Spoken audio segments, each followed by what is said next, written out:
So in today's video we're going to be breaking down the latest trailer for 10B, and it's called Darkness. The trailer is called Darkness because we hear Alpha talk about the darkness, and the way she's putting it is like death. About meeting in the afterlife after you've seen through the darkness. I mean, it's really likely, of course, that Alpha will die this season, and I think she's going to be a lot more open to the twisted idea of actually dying. And if it is someone like Negan who does end up killing her, which I think is of course likely too, I think she's actually going to embrace that idea. But let's break down this whole trailer. Now, of course, before we begin, I need to make sure you are subscribed, aren't you? Oh no, we've got Pete over here. You're not one of us. All we've got to do is press the subscribe button and we can carry on with the video with you looking so fucking cool. Because you're no longer a Pete or a Nicholas or an Olivia, a season 5 Gabriel. You're now a full-on Rick Grimes in every single form. Yeah, you know what it is because you know your worth, you're the best. Right, let's break down this trailer.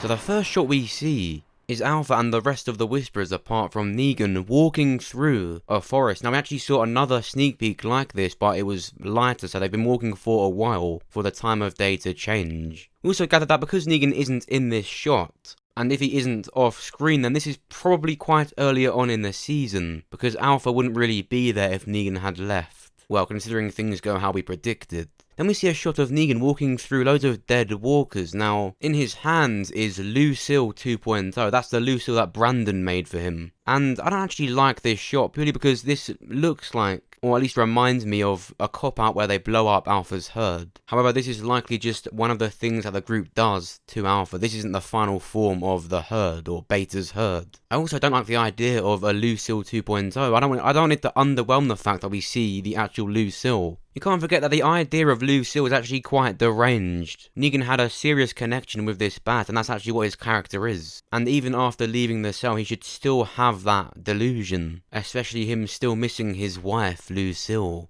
And that brings us on to the next shot of Michonne with Lucille, like we saw in the first ever trailer for season 10. By this time she seems more unhinged. It actually scared me looking at this first because I thought she'd gone crazy. I said this when we first ever saw this shot in the first trailer, like she's losing herself to even hold Lucille like this. But if this isn't a vision or some kind of bad dream, then I think this is Beta or Gamma on their knees looking up at Michonne, and she's about to beat them down to show to the former Whisperers to fall in line. Don't forget how many former Whisperers there are. They're going to want to join. We've seen they don't all agree with Alpha's methods, and so once Alpha and Beta are taken out, she'd beat someone down in front of the Whisperers to show them to fall in line. I'm surprised at how unhinged and scared she looks. She actually looks like she's lost all her composure just standing there. And that suggests that someone close to her has died or something big has happened to make her this angry to beat someone down like Negan did. At the very end of this trailer, the final shot is her hitting whoever it is looking at her. And weirdly, it sounds like Zelda. It actually sounds like Link in Ocarina of Time. Listen to this. That's literally Link. So that weird sound could be showing that it's all a dream, a bad vision she has, a nightmare on the boat. But if not, I think it's Gamma or Beta.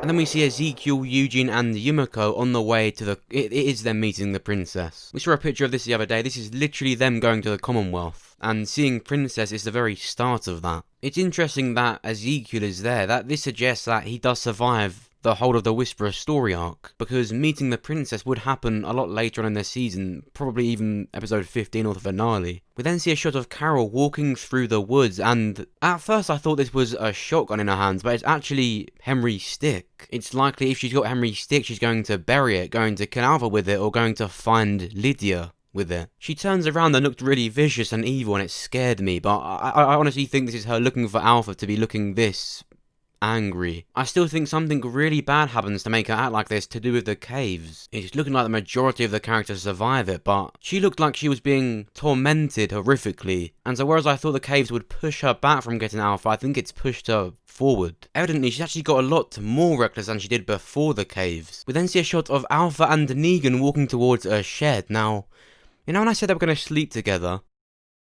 We then see some different shots of the hilltop battle. Now we see more of Eugene and Rosita and more of Aaron, yet still no sign of Magna and Connie in any of these trailers. The more we see of this hilltop siege, the more cool it looks though, and of course the water tower. I don't think anything would even happen on this exact water tower, but I just love seeing it, to be honest with you. We see this shot of Luke looking really worried at the Battle of Hilltop. I don't really know why. I mean, they couldn't be walking any slower. I mean, you're behind the fence. I've said all along that Kelly would die, but we've seen her. She's like a cockroach. She survives everything. She was in my season 10 death predictions, and I still don't know how she survived everything. I don't hate her even. I like Kelly. But when are you going to die, woman?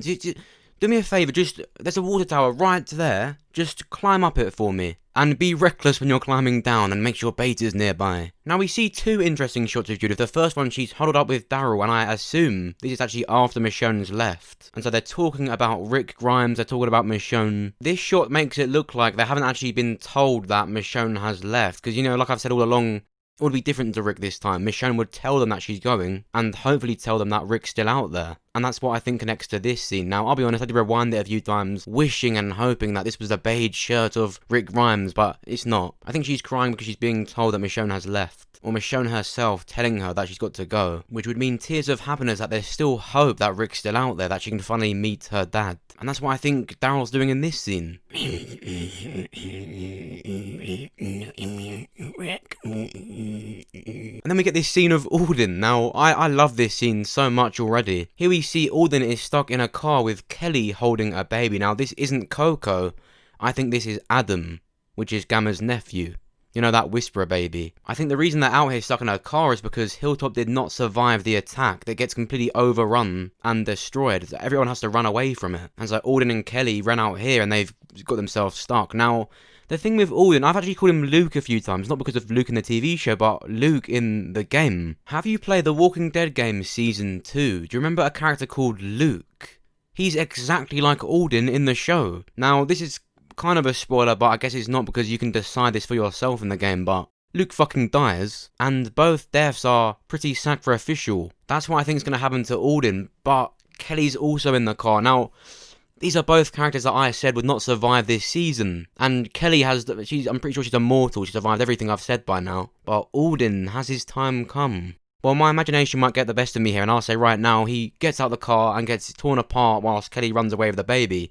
Or Kelly gives Adam to Alden. Alden has the baby, he's free, but Kelly gets left behind. She slips and gets torn apart. So that's why I'm going to say, in this scene, Kelly or Alden dies. With Kelly holding the baby and Alden holding the doors shut, I think it's likely he gets a T-dog death here. And then Alden leads the walkers away from the car. Kelly runs away with the baby, leaving his only exit, a water tower. Now that's based on absolutely nothing, so I'm not going to say he gets a water tower death, but I can just sense it with this scene. Alden is the unlucky one. Don't forget who Alden is now and what he used to be. He was a saviour. So sacrificing himself and saving Kelly and a baby, there is no better ending for such a character. But then again, don't forget, we've also seen foreshadowing that Kelly has bad hearing. We then of course see this quick shot of Rosita running through the flames at Hilltop, so that's more proof that it doesn't survive. So many characters are going to be set apart because of the Hilltop. And I think right here she's running to Eugene. But I predicted that she doesn't survive Season 10, so hopefully she doesn't freeze again. And talking of Rosita, we then see this shot of Beta in an Alexandrian house, which we've seen before, but this is a closer shot. And the exciting thing about this is he's actually looking at a character right now, and I think it's Rosita. I think he will fight Rosita. Now, between me and you, it's actually been confirmed that this happens. The synopsis for the episode Stalker strongly suggests that it's Beta versus Rosita. Now, one-on-one should get knocked out of existence, but this is where I think Eugene would come in. I know, obviously, fucking hell, he's got more chance than him, but it sounds funny, but Eugene does have to do something to prove to Rosita once again that he has improved. She was disappointed. I think that scene has to lead to something, and I think this is it. This episode does happen before the Battle of Hilltop, so for Rosita and Eugene to be standing shoulder to shoulder in that siege, I think something has to happen beforehand for it to not be awkward for them. Now, I want to ask you something. Is this Michonne scene real? On the top right of your screen, you're going to see an eye icon. Just click or tap on that and you can vote in the poll. Is it a hallucination? Is it a bad dream? If it's real, who is she killing? Make sure you comment down below what you think as well. I really want to hear what you think on this. Now that she's looking a lot more crazier than we did see her in the first trailer, I do think there's a bigger chance that it's just some kind of nightmare. Let me know what you think down below. And of course, if you enjoyed this video, then make sure to press the like button. It actually genuinely supports me and will get this video more seen. And if you did enjoy it, then make sure you check out videos that are similar to this one. Make sure you check out my latest Q&A video where we talk about the possibility of Rick Grimes losing his hand in the show, and my final prediction on who's going to really die in the caves. And of course, make sure you check out my latest video where we talk about every single piece of proof I have found to show why Rosita will die in the second half of Season 10. Watch this video to make a prediction for yourself on if you think it will really happen. Make sure you go and check it out, and of course, make sure you subscribe so that you're the first to hear about The Walking Dead and the first to see my videos. Thanks for watching. I'll see you soon.